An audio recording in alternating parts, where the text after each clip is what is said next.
Será que Jesus realmente ressuscitou dos mortos? E se eu te dissesse que a fé em Deus pode ser sustentada não apenas por crença, mas também por fatos históricos? Talvez você sempre tenha pensado que a ressurreição de Jesus é só uma história antiga que depende da fé da pessoa para acreditar. Mas quando a gente olha de perto, quando a gente investiga as evidências históricas, algo surpreendente parece acontecer. Este não é um vídeo comum. O que a gente vai ver aqui é uma investigação.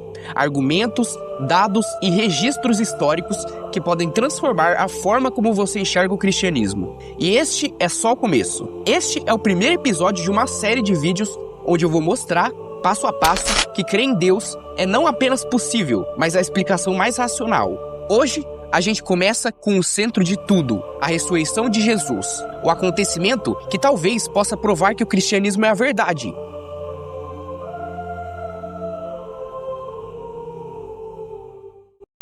Antes de começarmos essa jornada, quero explicar rapidamente o que é um argumento. Um argumento é formado por premissas e por uma conclusão. O objetivo é convencer alguém de que algo é verdadeiro. As premissas são as afirmações iniciais, o nosso ponto de partida. Por exemplo, premissa 1, todo homem é mortal. Premissa 2, Sócrates é um homem. Veja que nesse argumento, a gente tem essas duas premissas, que se a gente aceitar elas, a gente vai ter a conclusão. Portanto, Sócrates é mortal. Perceba que, nesse caso, a conclusão segue logicamente das premissas que aceitamos. Mas um aviso, como esse vídeo vai lidar com temas filosóficos, psicológicos e históricos, nem todos os argumentos que eu apresentar terão esse rigor lógico absoluto. Muitos se baseiam em possibilidades, interpretações e investigações, e não em deduções infalíveis. Dito isso, vamos lá. Então, se prepare e vamos começar. Segundo, o argumento histórico da ressurreição de Jesus. Se Jesus de Nazaré realmente ressuscitou dos mortos, então ele era quem afirmava ser o Filho de Deus, algo surpreendente ocorreu na história e, portanto, a ressurreição é um ponto de interseção entre o histórico e o transcendente. Bom, vamos desenvolver os argumentos. Premissa 1. Jesus existiu e foi crucificado. Além das fontes cristãs primitivas sobre a existência de Jesus de Nazaré, a gente também tem fontes fora da Bíblia. Uma das principais fontes não cristãs sobre a existência histórica de Jesus é Flávio Joséfo, um historiador judeu. Em sua obra Antiguidades Judaicas, Flávio Joséfo diz o seguinte: nessa época havia um homem sábio chamado Jesus. Seu comportamento era bom e sabia-se que era uma pessoa de virtudes. Muitos dentre os judeus e de outras nações tornaram-se seus discípulos. Pilatos condenou-o à morte. E aqueles que haviam sido seus discípulos não deixaram de segui-lo. Esse texto é bastante polêmico, pois muitos afirmam que sofreu falsificações. Na versão grega, que é a mais conhecida e também a mais antiga, aparecem termos muito diretos e pessoais que soam estranhos, como ele era o Cristo, ou também apareceu ao terceiro dia, que não combinam com o estilo de Joséfo, mas nas versões árabe e siríaca, preservadas séculos depois em tradições orientais, o relato é mais breve, neutro e compatível com a linguagem de Flávio Joséfo. Por isso, a maioria dos historiadores entende que Joséfo realmente mencionou Jesus, mesmo que a versão grega tenha sido parcialmente alterada por copistas cristãos, o que não foi o caso das versões árabe e siríaca, traduzidas por copistas árabes. Outro detalhe muito importante que ajuda os historiadores a entender que Flávio Joséfo escreveu algo sobre Jesus vem lá de Orígenes. Orígenes, em seu livro Contra Celso, diz o seguinte: de fato, no livro 18 de Antiguidades Judaicas, Flávio Joséfo registra que João batizava prometendo a purificação aos batizados. E o mesmo autor, embora não acreditasse que Jesus era o Cristo, procura a causa da queda de Jerusalém e da ruína do templo. Perceba que Orígenes diz que Flávio Joséfo não acreditava que Jesus era o Cristo, indo contra a versão grega, onde afirma explicitamente que era o Cristo. Isso sugere que Orígenes provavelmente tinha acesso a uma versão menos adulterada do testemunho de Flávio Joséfo, diferente da versão grega que a gente tem em mãos hoje em dia. Outro relato sobre o Jesus histórico super importante foi de Cornélios Tácitos, um historiador e também senador romano. Em sua obra Anales, Tácito diz o seguinte: Cristo, de quem o nome cristãos deriva, sofreu a pena de morte durante o reinado de Tibério, por sentença de Pôncio Pilatos. O relato de Tácito é considerado uma fonte altamente confiável para os fatos históricos sobre Roma e o cristianismo porque, como ele era um senador e historiador, tinha acesso a registros oficiais e documentos jurídicos do Império Romano. Seu relato sobre Jesus e os cristãos não é baseado em tradição oral ou interesses religiosos, mas em fontes documentais oficiais sobre julgamentos e execuções, incluindo os de Pôncio Pilatos na província da Judéia. Por isso, sua menção à crucificação de Cristo é tida como evidência histórica independente. Outra fonte é de Gaius Suetonius, que foi um historiador e biógrafo romano. No livro sobre Cláudio, Suetônio escreve: por causa de contínuas perturbações causadas por Cristo, ele expulsou os judeus de Roma. Sua referência é curta e indireta, mas ainda assim útil para mostrar que conflitos envolvendo os primeiros seguidores de Cristo chegaram à atenção das autoridades romanas. Temos também evidências indiretas da crucificação de Jesus. No século XX, foi descoberto em Jerusalém o esqueleto de um homem crucificado, chamado Ieoanã, datado do século I. Ele tinha um prego atravessando o calcanhar, exatamente como descrevem os evangelhos sobre a crucificação romana, o que dá peso histórico para o evento da crucificação de Jesus. Além disso, em João 19,34, está escrito que um soldado perfurou o lado de Jesus com uma lança, e imediatamente saiu sangue e água. Embora João interprete o fato como um cumprimento de Isaías, o relato em si é literal. Séculos depois, a medicina moderna identificou esse fenômeno como hemopericárdio, quando o líquido do plasma se acumula ao redor do coração ou dos pulmões, podendo se misturar ao sangue. Esse detalhe é tão específico que faz muito mais sentido vindo de uma testemunha ocular, alguém que realmente presenciou a morte de Jesus diante dos seus próprios olhos, o que dá muito peso histórico. Outra coisa muito importante sobre a historicidade de Jesus é o consenso acadêmico. A maioria dos estudiosos, tanto ateus quanto cristãos, concorda que existiu, no século I, uma figura histórica chamada Jesus de Nazaré, que teve discípulos e foi crucificado por Pôncio Pilatos. A sua existência não chega a ser absoluta igual a outras figuras, como por exemplo Alexandre o Grande, já que não temos provas arqueológicas, mas as evidências são suficientes para aceitar sua existência. Além disso, o crescimento explosivo do cristianismo logo no primeiro século torna ainda mais plausível a existência de uma figura histórica por trás de tudo isso, além do critério do constrangimento. Por exemplo, se a crucificação foi motivo de embaraço para os primeiros cristãos, seria bastante improvável que os evangelhos afirmassem que Jesus havia sido crucificado, a menos que ele realmente tenha sido crucificado. Há debates entre os especialistas sobre o que Jesus exatamente fez ou o que Jesus exatamente falou, mas sua existência histórica é quase unânime dentro da academia. Premissa 2. Muitos afirmaram ver Jesus após sua morte. A carta de Paulo aos Coríntios traz uma lista de pessoas e grupos que afirmavam ter visto Jesus ressuscitado. Esse texto é considerado por especialistas como um credo cristão muito antigo, que foi formulado no máximo 5 anos após a morte de Jesus, talvez até antes. Vamos ver o que diz 1 Coríntios 15. Pois o que primeiramente lhes transmiti foi o que recebi, que Cristo morreu pelos nossos pecados segundo as Escrituras, foi sepultado e ressuscitou ao 3º dia segundo as Escrituras, e apareceu a Pedro e depois aos 12. Depois disso, apareceu a mais de 500 irmãos de uma só vez, a maioria dos quais ainda vive, embora alguns já tenham morrido. Depois, apareceu a Tiago, e então a todos os apóstolos. Depois desses, apareceu também a mim, como a um que nasceu fora do tempo.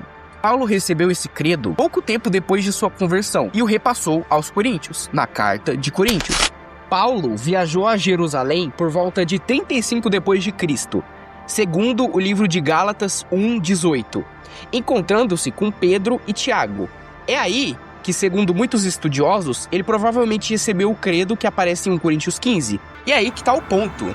Se em apenas 5 anos já havia uma suposta crença na ressurreição de Jesus, significa que esse é um período de tempo muito curto e dificilmente longo o bastante para que uma lenda se infiltrasse e corrompesse essa história. Isso é especialmente importante, visto que os apóstolos estavam vivos e conversaram com Paulo. Mesmo que a gente considerasse que Paulo mentiu, isso gera um problema.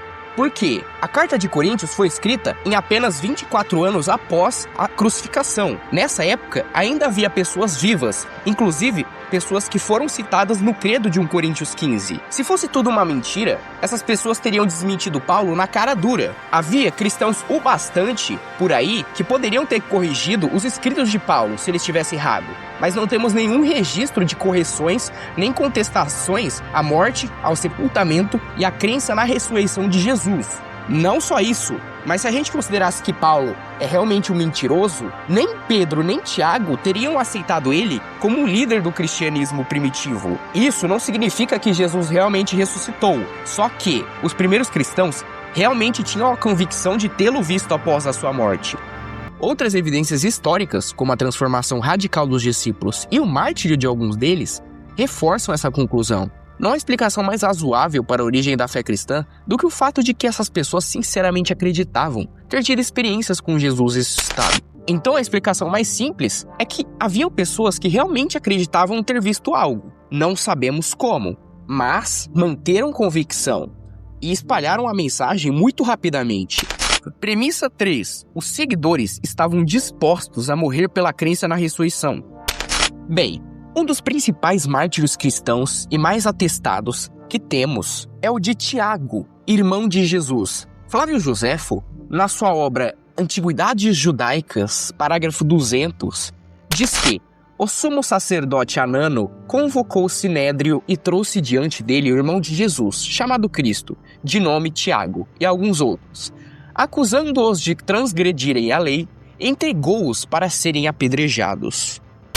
Além de Tiago, irmão de Jesus, ser atestado como figura histórica por Flávio Joséfo, que menciona sua execução pelo sinédrio, Pedro e Paulo também são reconhecidos como líderes históricos do cristianismo primitivo. Há relatos externos que vão muito além das suas cartas de Paulo e do livro dos Atos dos Apóstolos. Uma das primeiras pessoas a atestar os mártires de Pedro e Paulo foi Clemente de Roma, da geração seguinte.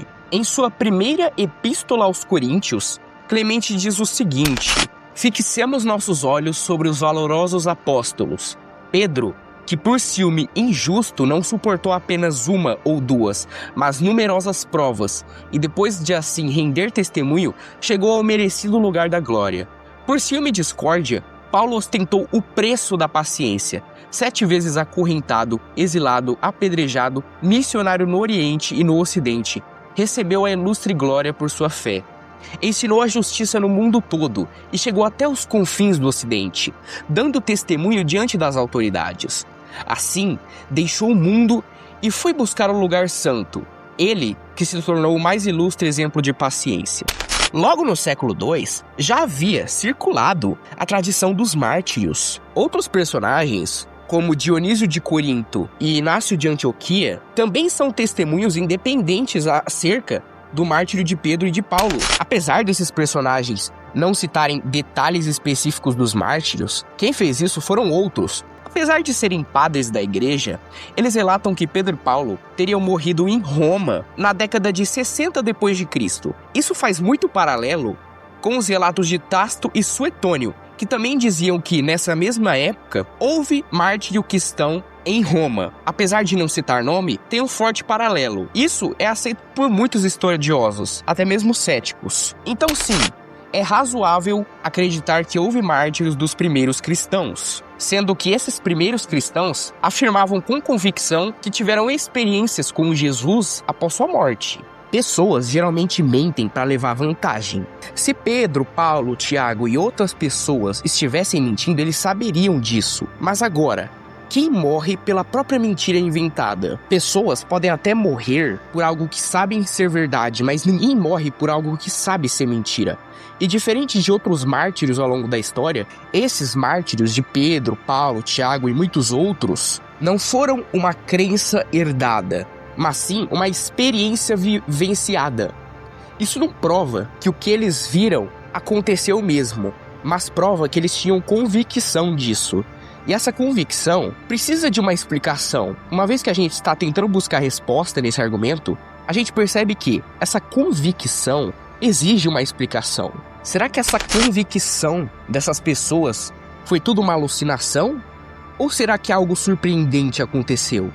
De qualquer modo, precisamos de uma explicação. E é agora que a gente entra na melhor parte desse argumento. Nas 3 primeiras premissas, a gente apresentou fatos mínimos, algo que a maioria dos estudiosos concorda.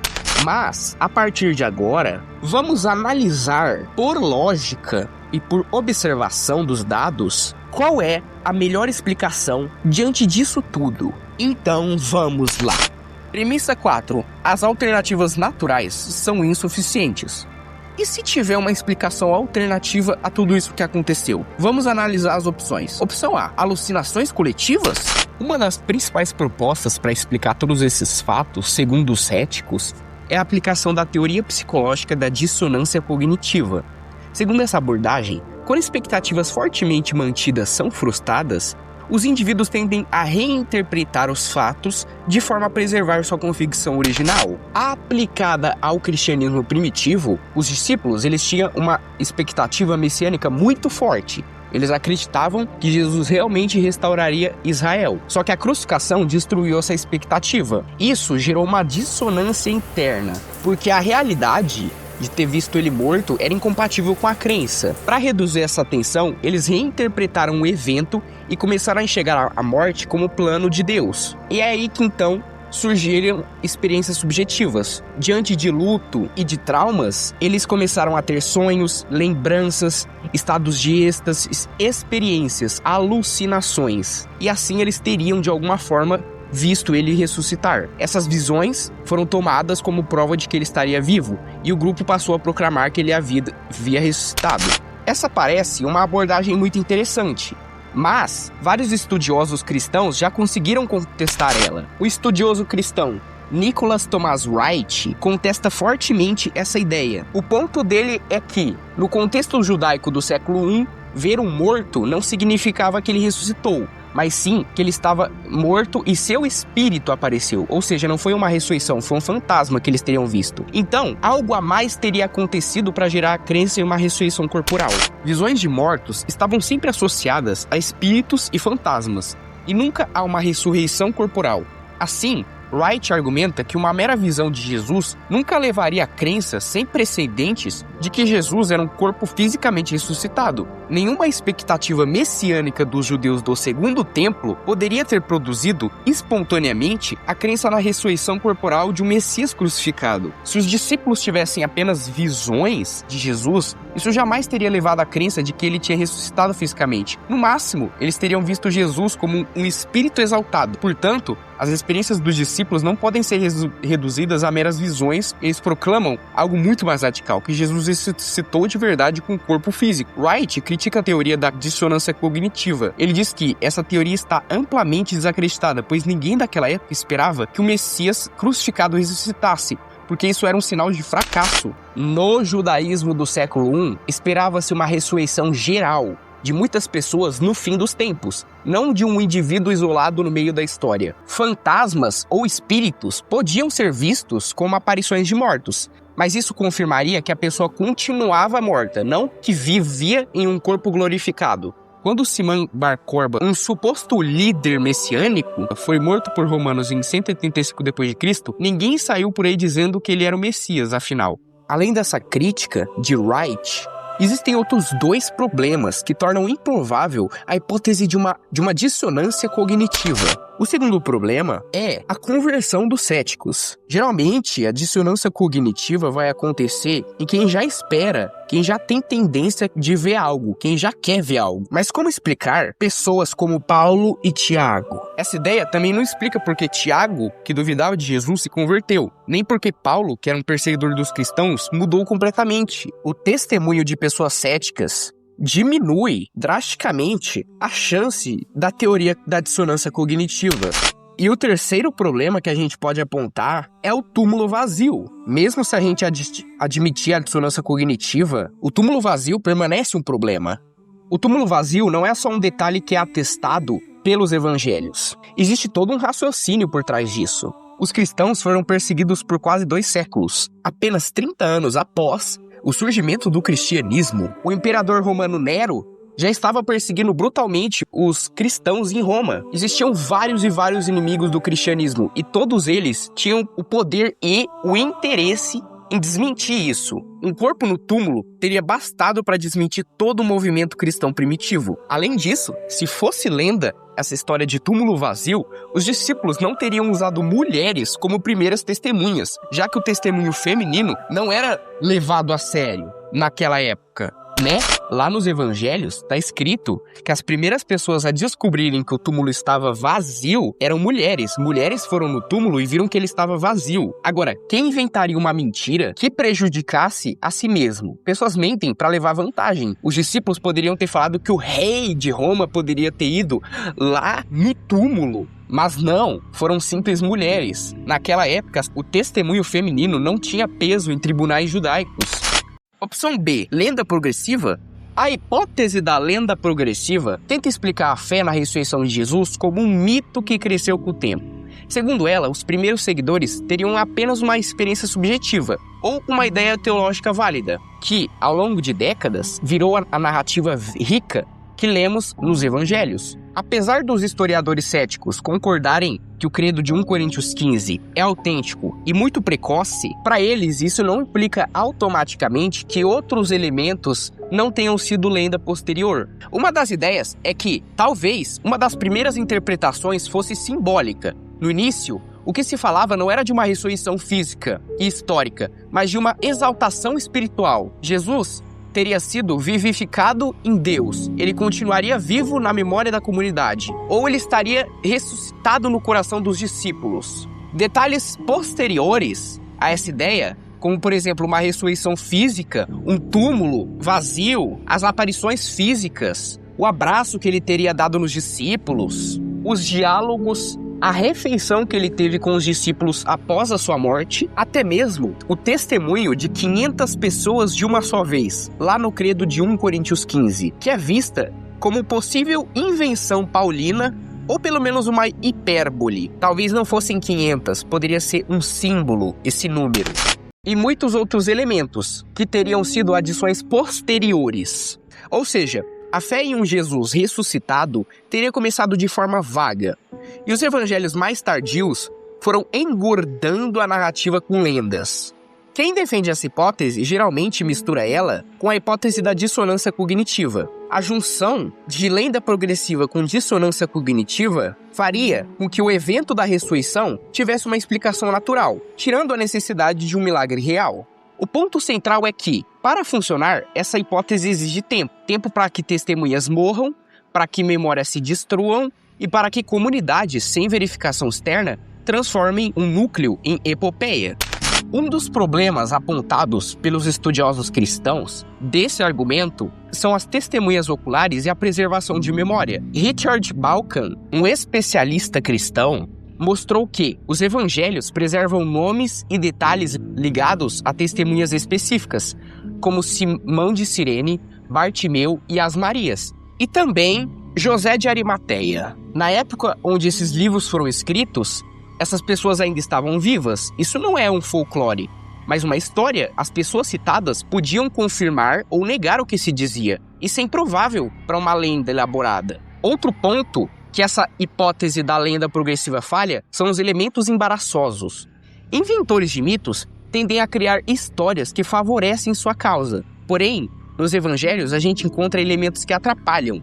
Mulheres como primeiras testemunhas do túmulo vazio, num tempo em que seu testemunho tinha pouco peso jurídico. Era uma sociedade machista. Discípulos foram descritos como incrédulos, medrosos e confusos. Teve aparições a opositores, como Paulo e Tiago, que não teriam razão para se enganar facilmente. Se fosse construção posterior, esperaria-se o oposto. Isso não prova que Jesus ressuscitou de fato, mas mostra que existe autenticidade nas fontes posteriores. Pois, se fosse mito mesmo, teriam glorificado ao máximo, não adicionado esses detalhes mínimos, mas ao mesmo tempo constrangedores para quem escrevia. Já Gary Habermas, um outro especialista cristão, diz que Paulo cita aparições a mais de 500 pessoas e afirma que a maioria delas ainda vivia, sugerindo que as testemunhas eram verificáveis. Mesmo assim, muitos dizem que não dá para saber o local nem o nome dessas 500 pessoas. Isso se era 500. Bom, a carta é escrita cerca de 20 anos depois da ressurreição, e a igreja já havia sido ensinada por Paulo pessoalmente. Isso significa que ele provavelmente havia contado histórias e dados mais completos quando esteve em Corinto. Portanto, ao mencionar mais de 500 irmãos de uma vez, Paulo podia omitir o local, porque seus leitores já sabiam ou tinham como descobrir rapidamente. Paulo ter dito "a maioria ainda vive" implica a possibilidade de confirmação. Significa que ele sabia quem eram essas pessoas, e provavelmente era dessa região mesmo. Significa que Paulo confiava que seus leitores já sabiam onde ou podiam descobrir facilmente. Isso afasta a hipótese de que a história dos 500 fosse inventada tardiamente. Os evangelhos situam as aparições em Jerusalém e na Galileia. Uma aparição a 500 pessoas simultaneamente exige um local amplo e seguro, o que combinaria com cenários como a Galileia rural. Um mito ou lenda não pode crescer se as testemunhas ainda vivem para confirmar ou negar os fatos. O especialista William Lane Craig propôs que o cristianismo, por ter surgido em Jerusalém, no centro do judaísmo, os inimigos estavam a constante movimento e eram altamente motivados para desmentir falsificações.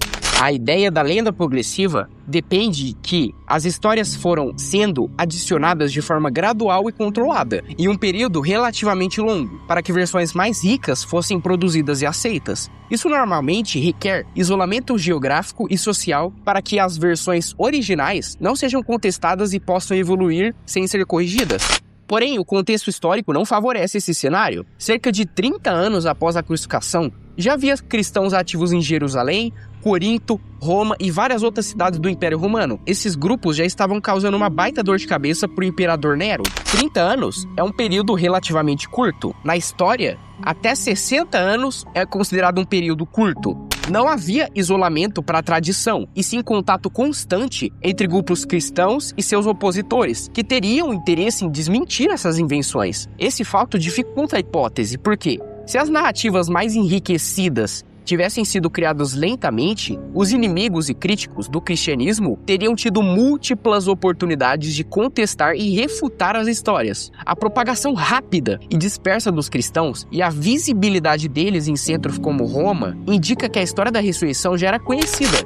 Outro estudioso cristão que tenta contestar isso é Michael Licona. O raciocínio dele é o seguinte: a tradição oral era rigorosa na cultura judaica. Licona destaca que o contexto cultural e religioso da Palestina do século I era uma sociedade oral altamente controlada, o que significa que as tradições importantes, especialmente as religiosas e as históricas, não eram deixadas à mercê da memória frouxa ou da inventividade. Havia mecanismos para preservar a fidelidade dos relatos. Os judeus tinham um forte costume de manter uma tradição oral viva e idêntica por décadas. Isso reforça a ideia de que o credo de 1 Coríntios 15 é um resumo muito rigoroso. Licona analisa o credo de Paulo. No texto de 1 Coríntios 15 está o verbo aparecer. A palavra em grego, que significa aparecer, indica um encontro objetivo, físico, e não uma visão ou experiência subjetiva, o que converge com os relatos dos evangelhos posteriores, que são mais detalhados. Ele observa a coerência entre o credo e os relatos evangélicos, mesmo quando escritos em contextos e por autores diferentes, o que reforça a ideia da tradição oral ser fielmente preservada, não distorcida nem acrescentada por outros detalhes mitológicos. Uma das ideias que sustentam a lenda progressiva é a modificação gradual do núcleo original, das tradições. As tradições iniciais teriam sido totalmente diferentes daquelas escritas nos evangelhos. Mas, de acordo com Licona, Se os evangelhos derivam de uma tradição oral confiável, o núcleo histórico não teria sido perdido, nem inventado, nem modificado. Esses outros evangelhos, esses outros textos, são derivados dessas tradições orais diversas e rigorosas. E o credo de 1 Coríntios 15, por exemplo, é apenas mais uma de suas várias expressões. No credo de 1 Coríntios 15, por exemplo, as palavras sepultado e ressuscitou implicam fisicamente um túmulo vazio, que é um detalhe que os evangelhos vão acrescentar posteriormente. Não é uma invenção do núcleo, é apenas um enriquecimento narrativo, feito para entender melhor as tradições que os grupos receberam. Não há tempo suficiente nem liberdade para distorcer o núcleo. A tradição oral, sendo rigorosa, impede que o núcleo se transforme em mito gradual. Claro, não quer dizer que Jesus realmente ressuscitou ou que os evangelhos são 100% confiáveis. Mas sim que, depois que a gente entende que a tradição oral dos judeus era muito rigorosa, a crença numa ressurreição física, com aparições físicas, com um túmulo vazio e com todas essas coisas, não foram lenda posterior, foram algo que sempre existiu na fé cristã. Mesmo que o apóstolo Paulo tenha escrito as cartas antes dos evangelhos e não focado na mesma coisa que os evangelhos focaram, certos elementos dos evangelhos e das cartas de Paulo batem certinho uns com os outros, o que reforça a ideia de que a crença numa ressurreição, num túmulo vazio e em aparições físicas sempre foi real. Nunca foi algo simbólico, nem algo fora da realidade, indo diretamente contra a hipótese da lenda progressiva na crença da ressurreição. Bem, se todos esses especialistas estiverem certos, a hipótese da lenda progressiva é muito frágil. Não só isso, mas até mesmo insuficiente. Opção C. Roubo do corpo? A pergunta principal é: quem teria feito isso? Quase improvável de terem sido os próprios discípulos, porque eles foram descritos como medrosos, fugitivos. E não só isso, como isso provavelmente iria contra os ensinamentos do próprio Jesus. Além de que os discípulos não ganharam nada com isso, nenhum ganho político nem financeiro relevante. Eles perderam tudo. Então é improvável que os discípulos teriam roubado o corpo. Agora, se for algum líder judeu, bom, continua o problema. Porque se tivessem o corpo, poderiam simplesmente exibi-lo quando os discípulos pregassem a ressurreição, desmentindo todos eles. Então provavelmente não foi nenhum fariseu que poderia ter roubado esse corpo.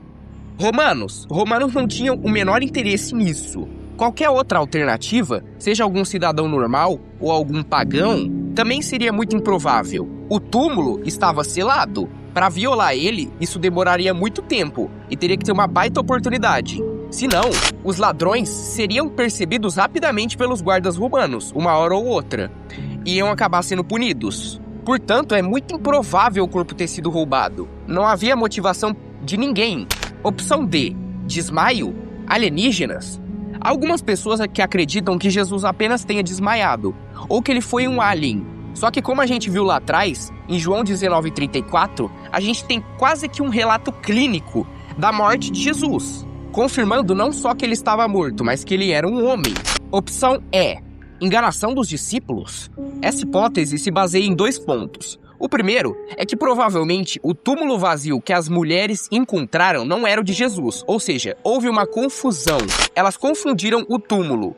Era de outra pessoa e estava vazio. Elas ficaram espantadas e nisso foram contar para os discípulos. É aí que entra o segundo ponto dessa hipótese.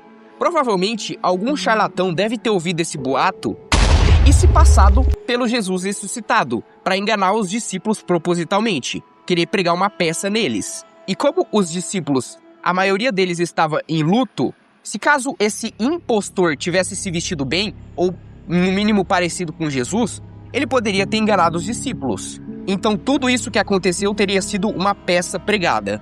Essa hipótese é extremamente problemática. O primeiro problema é que, mesmo se cidadãos comuns não soubessem onde estava o real túmulo de Jesus e tivessem confundido, os romanos e os fariseus tinham como saber isso em menos de um dia. Bastava mostrar o corpo de Jesus no túmulo e teria desmentido todo o movimento cristão. Além disso, esse charlatão não teria como imitar as marcas da crucificação. Conclusão: a hipótese da ressurreição é a melhor explicação dos fatos.